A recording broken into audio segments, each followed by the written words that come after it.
folks. Good evening. Welcome, one and all. Did you know today was February the 13th? But it's a positive date for us. But many thanks for joining us. It's the last edition for the week. I'm hanging out with my colleagues. There's Boyega Akoshile here. I greet you. You don't have to break your jaw.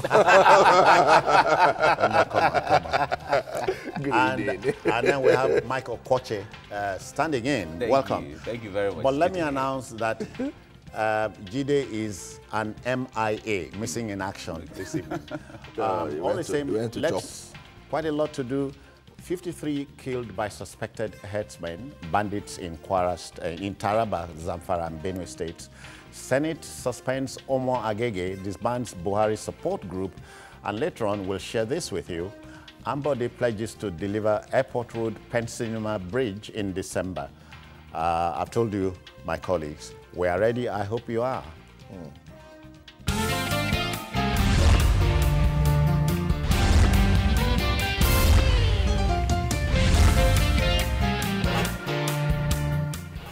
All right, then, the cycle of killings around our country, more so in supposed peacetime, is becoming far too recurrent, not least of all for the journalist who reports it at Kurukuru, I hope I got that right, and Jakuka villages in Zamfara, and at Ukum and Logo local government areas in Benue State. The harvest of deaths continue to gravely offend decency and challenge our collective humanity. The journalist is becoming more sick, narrating it anytime it breaks, gentlemen. Boyega, you know, you sound like a broken record each time you talk about killings up there and so on. For the journalist, it's much more vulgar than anything. Well, you know, I'm sure that, you know, if you remember those days, the major news that will be on the front burner in any newsroom is when you have a story involving killing, involving death. It used to be a big deal. I remember almost 2 decades ago when I was, you know, fresh in the newsroom, whatever you brought from outside, from the press conferences or you went to do a report, the moment you had a story involving the death, even if, you know, a downfall bus, you know, knocked someone off and, you know, the person that, the editor would most likely place that story ahead above any other story.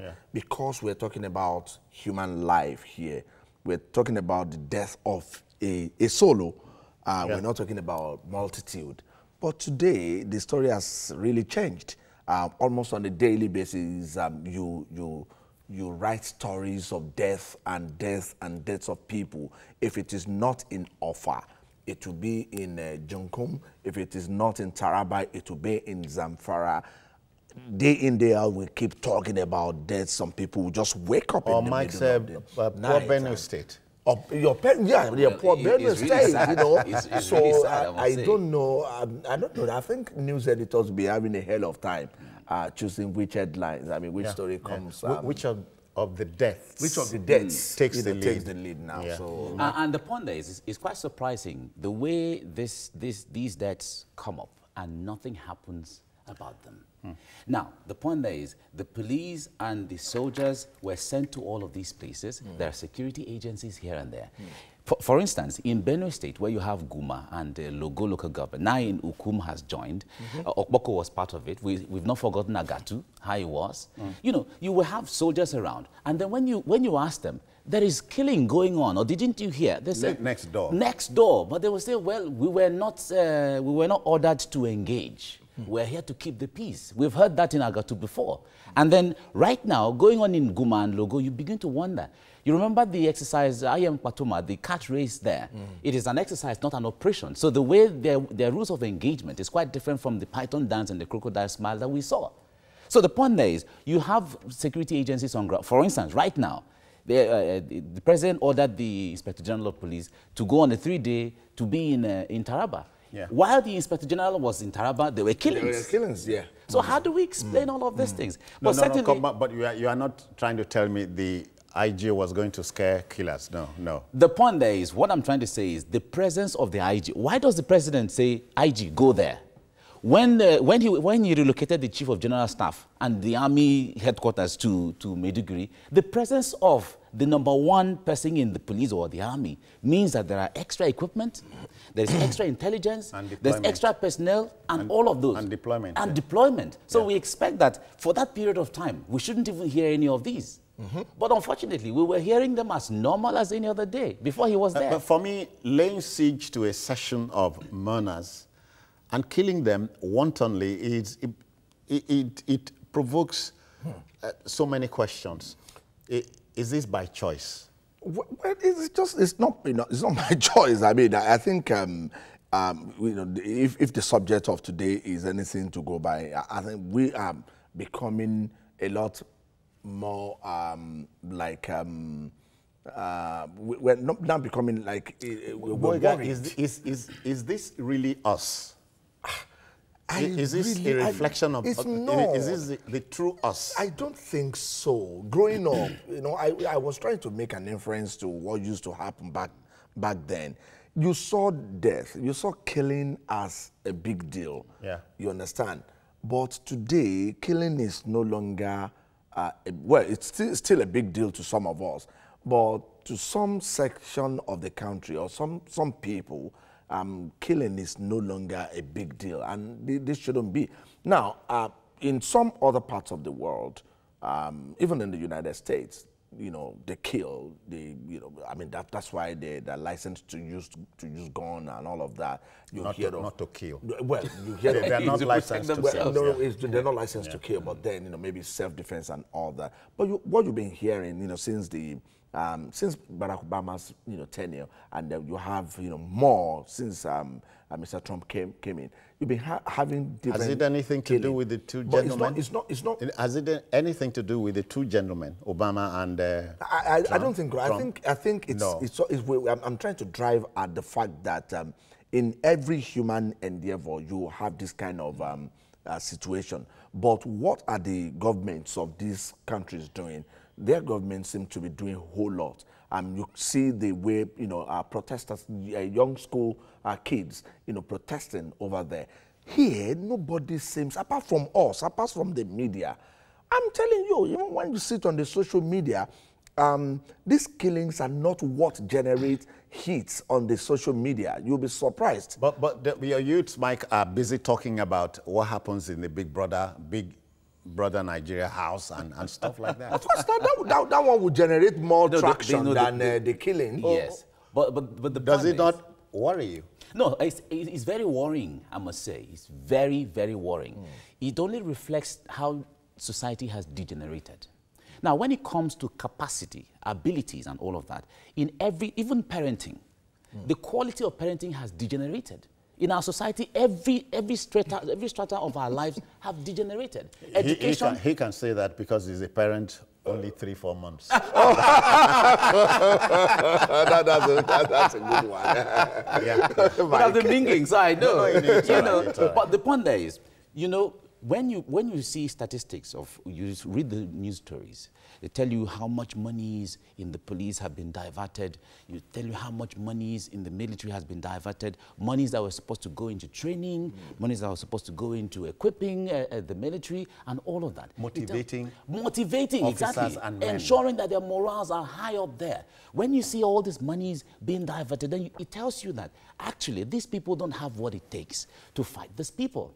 Now, when it comes to engaging, whether it is insurgency or whether it is militancy of any kind, the professional way a policeman or a military man will engage will certainly be different from the way they will engage. Those guys will engage. Because the militia are not trained. Theirs is anything you see, just shoot. You understand? Yes. A military man would like to be tactical. Now, when you have a situation where the military men who are supposed to be tactical, who are not supposed to be wasteful in all of those things, don't have the capacity, either by finance or by equipment or by intelligence, as the case may be, then it leads us to where we are right now. So it's very worrying. Well, let's dissect Mr. President's submission, even if in England, that most of the killers are splinter groups of Colonel Gaddafi's trained snipers and stuff. But it's not the first person that will say that. I mean, we know this. It's only re-echoing what we've been saying. Don't forget that most of these people were trained in Libya some years back. You know, the remnants of those people are the ones that are, you know, creating after Gaddafi's death. Gaddafi's exit. What was Gaddafi training them for? I don't know. Maybe the guy wanted to take over Africa. I don't know. I heard something like that. Maybe he wanted to be he talked about a single currency. Look at what about the same way you are you should ask the question: why is Russia supporting Syria against its own people? Bashar al-Assad against its own people. Why is Russia, you know, killing its people outside of Russia? So you don't know what goes on in the minds of these leaders. Maybe they just want to take over the entire, you know, continent of Europe. Gaddafi was one of the proponents of United States of Africa. Yeah. And he was doing everything possible to make it work. He started mobilizing the African AU member states. He was sponsoring projects in some of the countries in order to woo the presidents to his side. He had a lot of money to spend. He had a lot of money to spend. Oh, yeah. But the point is, when he came to the issue of training militia, that was not really what he was doing. He was only stockpiling some arms. So when his death came, and you know it was by revolution, the arsenal was soon open. And people, all the revolution, they had access to all sorts of weapons. So they were all in the hands of a lot of people. Now, the period of time it took for the militia the rebels, if you have to put it that way, for them to succeed in taking out Gaddafi was a training window for all of those best young boys, young men who came together. So it wasn't like a deliberate training of some persons to carry out this acts, as the case may be. But when they finished, now Libya is not a united country as it is, if you have to put it in the context. There are so many pockets of so-called governments, self-government in Libya. So people are not finding life easy in Libya. So one way or the other, if you can go to other countries and all of that, the people are just like Nigerians or just like sub-Saharan Africans are migrating. So they decide to also migrate. So, and they are migrating with weapons. And that's what we are seeing. I think the question he was asking again is why, why are they here? And the president made it clear. If you let me expand the question. In Nigeria. I mean, why now? Supposed peacetime in Nigeria. Again, it's not out of place to say, as a criminologist said years ago, society prepares the crime, the criminal commits it. So we are provided the tinder box, the tinder for all of this. Because take you back to 2002, Boko Haram started like child's play. Exactly. We watched it. Look at a mother hen, lays the eggs, and the eggs hatched. So we are in it. Well, I think their charge, should actually be for the president to go all out. The man has really tried. Whether anybody wants to, but he can do more. Yeah, I understand. For improvement, yeah. Whether anybody wants to agree with that or not, President Muhammadu Buhari has done very well in curtailing, in degrading the Boko Haramists, and making sure that we don't wake up every morning. Boko Haramists and the headsmen are not one and the same people. No, they're not. They're not one and the same people. No. That's why I carefully chose. I wanted to. I said Boko Haram. No. The headsmen issue, the president hasn't done so much in that area. And of course, the Boko Haramists were the major issues, if you remember, prior 2015. He has done so well in degrading them. It should go ahead and do a lot more. We cannot afford the death or the killing of innocent Nigerians. And for me, sorry, Boyga, torching houses of people who had already fled is incongruous. No, but these are not even Boko Haram. This is not committed by the Boko Haram. I mean, these are herdsmen, and they will do so and go away. What's the big idea? Well, I want to believe that if you have someone dancing on a river, there must be a drummer. you know, underneath Somewhere, somewhere, you know, underneath the river. There are people in Nigeria who do not really want, you know, the peace that we're enjoying in the country. I really don't understand why, you know, people will go into Did you hear yourself just now? Yes. Some people will not enjoy the peace we... Yes, I want to, because sometimes, you know, I find it difficult. I find it difficult to understand Nigeria. You know? I wonder if Mike is persuaded. but I don't know. I don't know, because I find it very difficult to understand sometimes. Yes. You know, this country, the dynamics in this country, it is something that when you go to the university, for instance, and study how Marshall Plan should be, apply it in America, it will work. Apply it in China, it could work. Apply it in Europe, it will work. But bring it to Nigeria, sometimes it will fail. Always not work. Because the dynamics here are so different. It changes every day. It's just like an economist will say, economics is like a woman. The mood will change in the morning, in the afternoon, it changes, in the evening, it changes. And that's why you cannot pinpoint what is actually the issue. Now, so women change. Okay, Everest is reaching us from Kaduna. Everest, good evening to you. Welcome. Are you there, Everest? Yeah, let's go. Everest, you are on. Okay. I want to contribute in this Go on, quickly. The truth is this. Most of our leaders today, takes everything for granted. What actually they are doing now, everything in this country is politics. It's politics. They can't even actually tell you exactly how to go about anything. Thank you. Straight to the point. Boyga, so he is telling you in one breath, politics and governance are two different things. Well, I think he has answered my question, because, you know, I was, you know, saying that I find it difficult to understand Nigeria sometimes. And really, it is all political. You wake up in the morning and you read what an elder statesman says on a national issue. As young as you are, you begin to wonder, why would this, if this man were to be my father, I know what I would have told him. You understand? You wonder, because, I mean, how can you say this kind of thing? And knowing fully well that as an elder, whatever you say will have far-reaching effect on the people that look up to you. consequences. Yeah. As an opinion leader. Yes. Exactly. As an As opinion leader. an opinion leader, Yeah. you have to be very careful. I mean, how can an elder say that, sway. okay, we will attack, you know, if they, you know, there are some things that...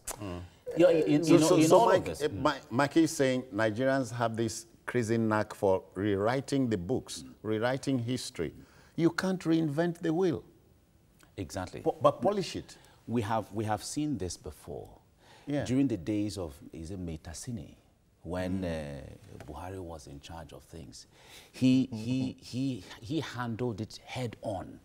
So when it comes to the capacity of the police, Mike, he was commanded. He was commanded. And apart from that, he was a military officer. Commander-in-chief. Yes, Exactly. but And he was a food Mike, soldier. he was a military man. He was a military man. But He still is one. But however, in fact, right now, he puts everything in a better position to handle these things. Yeah. Okay. Because the commander-in-chief at that time was not a military man. Yeah. Now, he is a military man now. So if he's a military man as the commander-in-chief... Has been to the mountain top. Exactly, he has seen all. Yeah. So the point there is, when it comes to the capacity and the ability of the Nigerian military to handle this thing, it is never in doubt, even until now. Yeah. The Nigerian police, their ability and capacity is never in doubt. When these people want to work, it is always exceptional.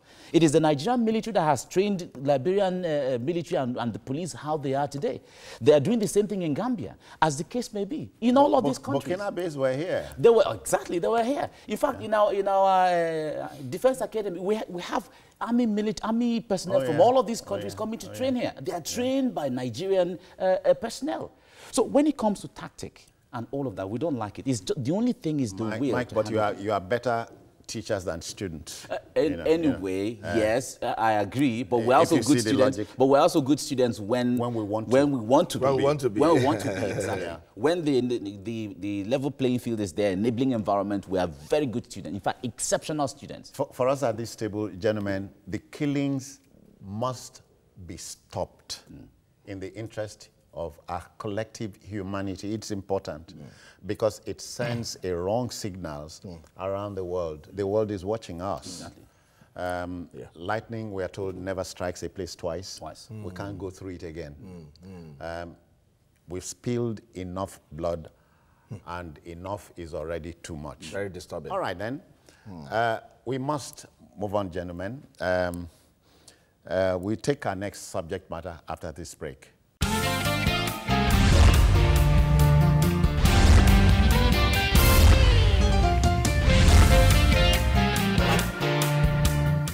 All right, then. A very intensive debate that can split the most cohesive family unit is one that asks you to choose between government and country. A senator's attempt at rewriting the books has pitched him against his mates at the Senate. Ovie Agege is on suspension for 90 days for daring the Red Chamber over a revised election roster, gentlemen. It's called power play in politics, in which the big masquerade must breathe down the necks of the other masquerade. So that's playing out. Well, is anybody surprised yet? No, well, I'm not surprised. I mean, why should you be surprised? You know, this is Nigeria, and I know that there'll be many more of this. You know, in the run-up to the 2019 elections, for daring to stand in the way of a charging bull. Yeah, the Senate under Bukola Saraki is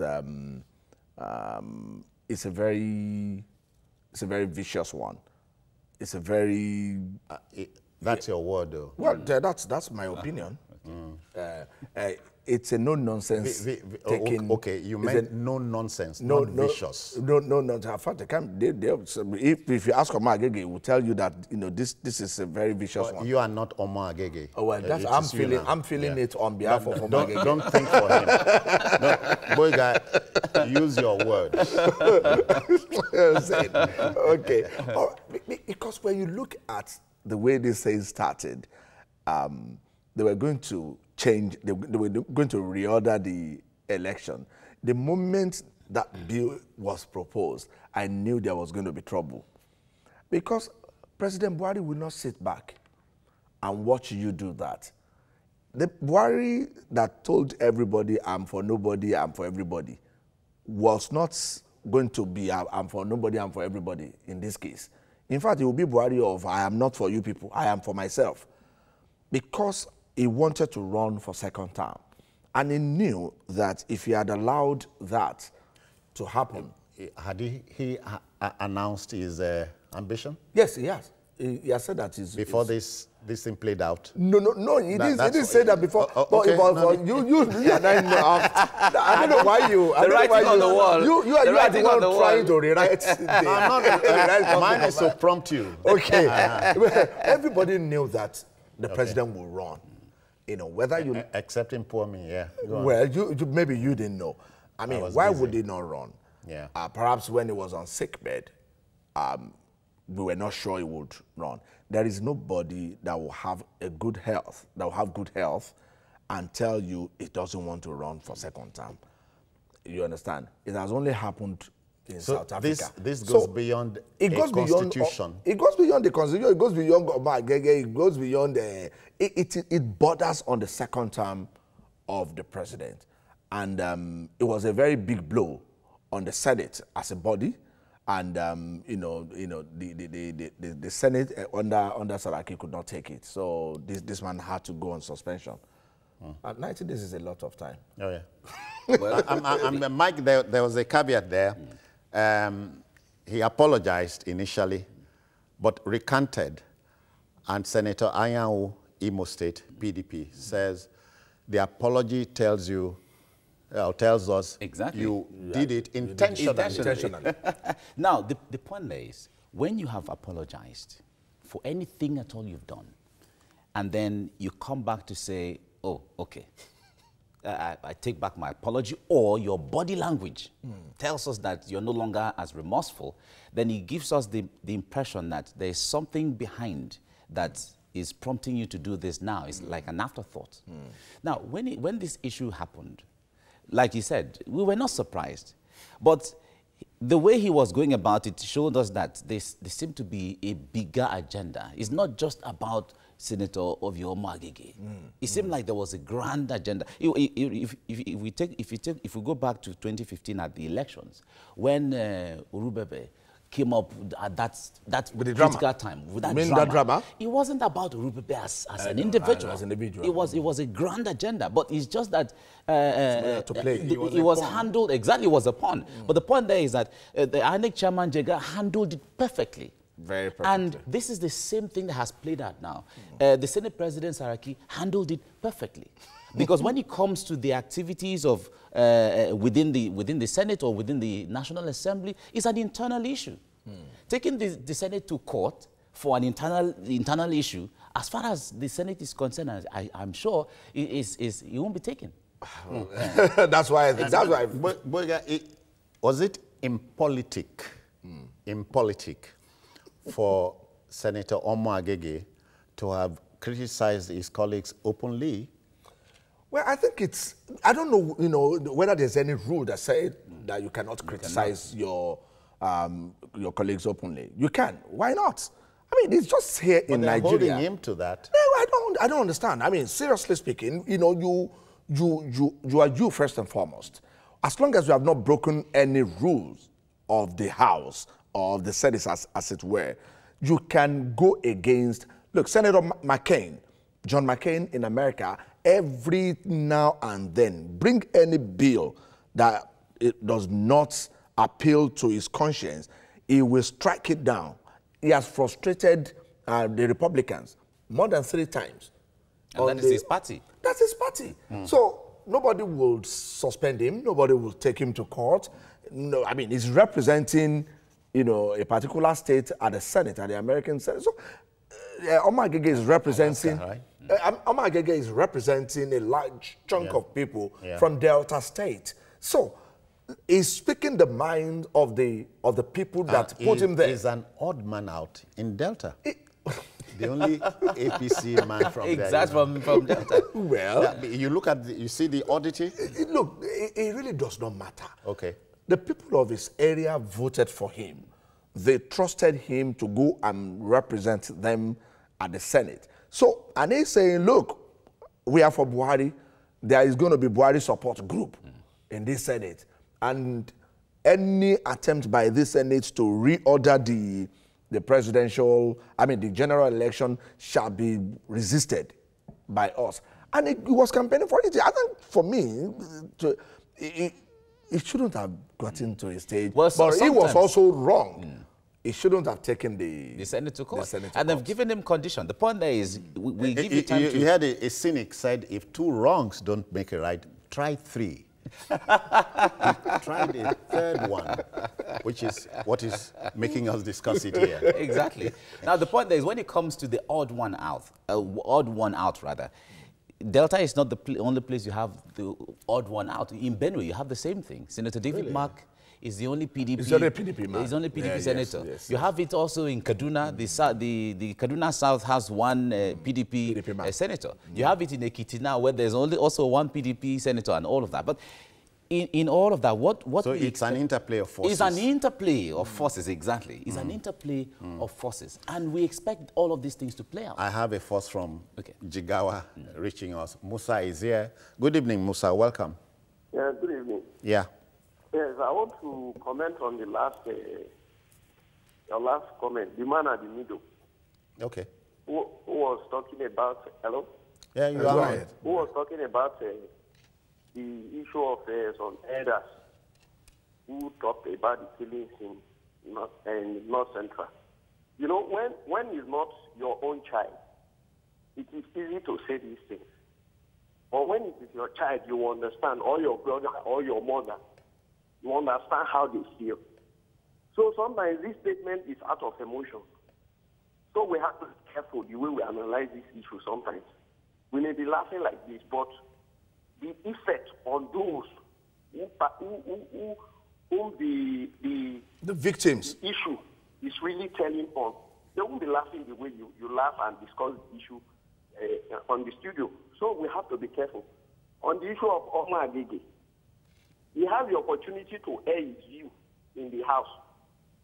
Has he not learned his lessons from Jubril and Kundume? When issues come up in the House, you have to contribute your own in the House instead of going outside to organize a press conference. So he should learn a lesson. Other members should learn their lessons from what has happened to others. So okay. That is my own contribution. Thank you very much. Thank you, Musa. Except that we don't go out of our way to trivialize any issue here. You know, so I if don't you find us understand when we discuss, and every once in a while we giggle or something, it's not deliberate. Okay. All right then, gentlemen. The Buhari support group at the Senate has been disbanded. Well, disbanded. Who formed the group in the first place? Well, it's a collective. Okay. Definitely Omar Agege is among them and the rest of them. So, but I think the pronouncement that a group disbanded in the Senate, well, on the floor of the Senate, you can disband, but you cannot tell an individual not to belong to any group. So, going... As they say, you can take the boy out of the state. You can't take the state out of the boy. Exactly. Yeah. So you can't tell me not to belong to Buhari support group, for example. Okay, I'm a senator, fine, but I also belong to... But I will not come to the Senate to preach Buhari support group because the Senate is for all Nigerians. Yeah. Okay? So I think that's, that point is well noted, and I'm sure that, like Musa said, all of the senators or House of Reps members should learn from what has happened to Omar Agege and what happened to... we learn. Well, but when it comes is it in our character to learn? Yeah, the point there is, before we learn, some coincidences happen. And then we also have repetition sometimes before we learn. Now, we remember what happened to Abdulmumin Jibril in the House. Remember Ali Ndume, like he mentioned. We know all of those. But you see, we need to be able to test our democracy. All these things need to happen for democracy to be deepened. Now, this is the longest period of time from 1999 until now that we are testing our democracy. And so the first republic was just six years old. And then the Second Republic was just about 4 or 5 years old. And then the Third Republic... You haven't quite told me what I want to hear. Okay.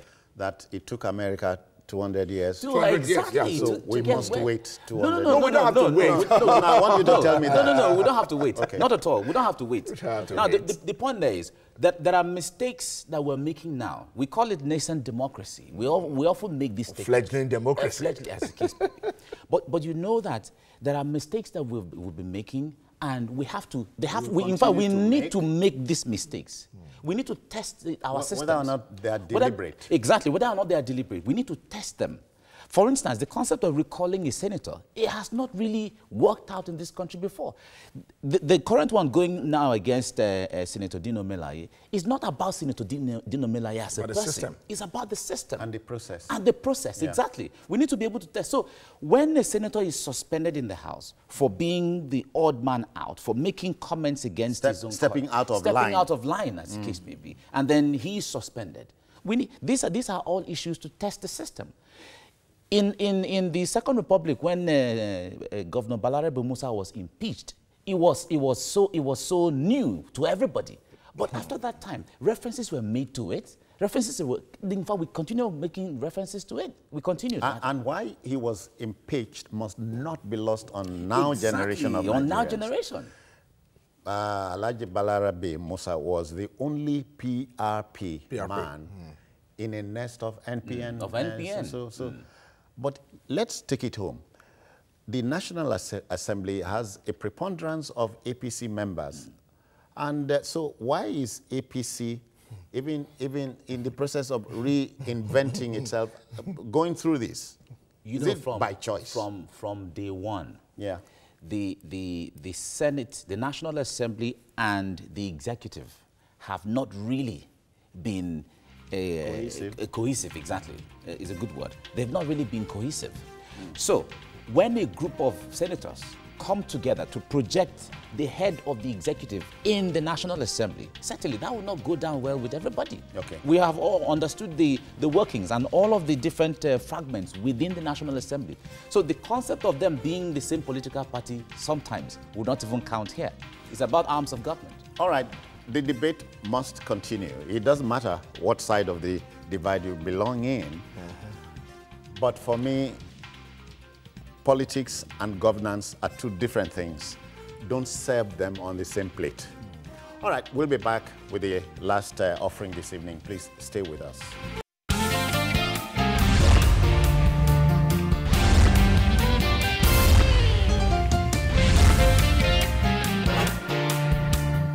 Okay then, the mega city status of Lagos envisioned by the Senator Bola Tinubu government between 1999 and 2007, enlarged by Barrister Babatunde Fashola from 2007 to 2015, and now steadied by the current government, underlines the power of pragmatism over dreaming. Lagos State Governor Akinwumi Ambode raised the bar of taking Lagos State to a near post-21st century status. The Airport Road and Penn Cinema Bridge would be delivered by December, he promises. Not without hiccups, though.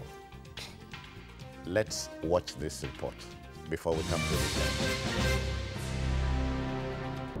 end. For many residents asking questions about the land space at Owuroshoki area by the 3rd Mainland Bridge, the answer is not far-fetched. This is a 50-hectare land space that we have zoned as an entertainment hub for Lagos State. A new bus terminal, parking space for about 1,000 cars, boutique hotels, event centers, cinemas, the kind of thing you have by waterfronts in other developed cities. Opposite the tourism park lies the newly constructed Ilaje Road, leading people from the land out into water through the jetty. The new jetty and road will be ready in July this year. Because of the need for us to also provide health facilities in this neighborhood, I think we will go ahead and commence the construction of a new primary health care center immediately. This is Anyike House, a maternal and child care center that has been out of use for the past 6 years. The baby factory is wearing a new look at both its exterior and interior.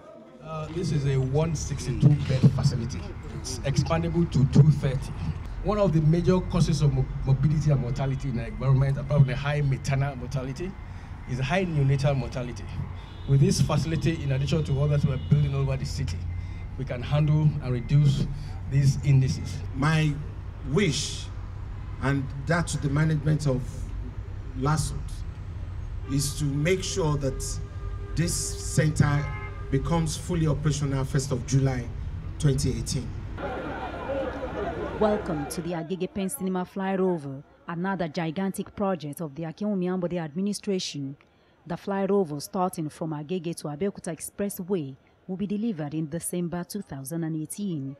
This is the old Abeokuta Road. That's where you have the train coming through.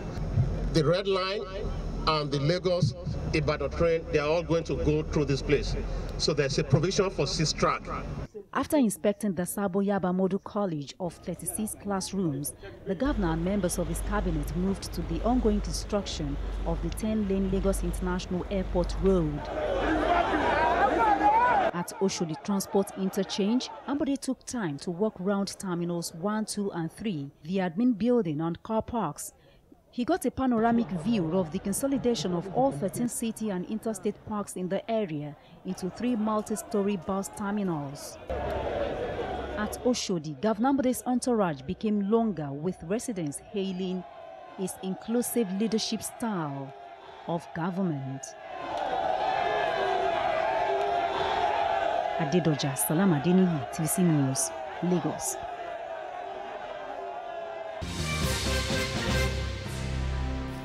Yeah, Mike, Boyga was wondering why this man would have lost his voice. As governor of a state like Lagos, do you sleep? Well, I know that he doesn't sleep. I know that it's not a state like Lagos that you go to bed. Perhaps you might take a nap, for 2 hours or so, but you can't must. Snap. You must, because your body actually needs rest.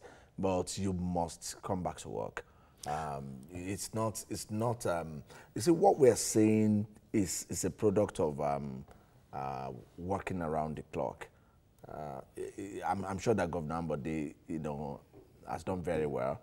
I've said in several places that it will be very difficult for any other party to paste posters. Now you are campaigning. No, I'm talking. Can I just hold my thoughts? It will be very difficult. Don't think aloud. It will be very difficult to. It's not to say that there won't be challengers, but it will be very difficult because politics is about marketing. You're given a job to do. If you've done your job well, you come back and tell the people, this is what I've done. But that's the ideal anyway. So that's Mikey, is Ambode ambitious? Ambitious in the sense of taking Lagos to the 22nd century today? I think he's really ambitious, and he's a good one. Remember that before he became governor, he had gone to the United States to train, and it means he was trained as for governorship. No, not for governor. Okay, no, I wanted to be sure. Perhaps for governorship. Well, the point there is he went on some courses in the United States. Okay. And coming back, he had already envisaged the kind of Lagos he wants to see. At that time, nobody really knew he was going to become governor. Whether the masquerade was aware, we didn't know. But what he has here is the success of what he's doing now cannot be in itself. It has to do with the foundation that has been laid. We remember when President Obama came to Africa at that time, he was saying that we don't need big men, we need institutions. Now, the caveat there is that we actually need strong men sometimes to keep that system going. To drive the institution. To drive that institution. Because the point there is, if we didn't have this deliberate consistency, it would have been... Now, take Cross River, that has had the same political party since 1999 until now. But because that deliberate consistency wasn't there, there hasn't been that kind of...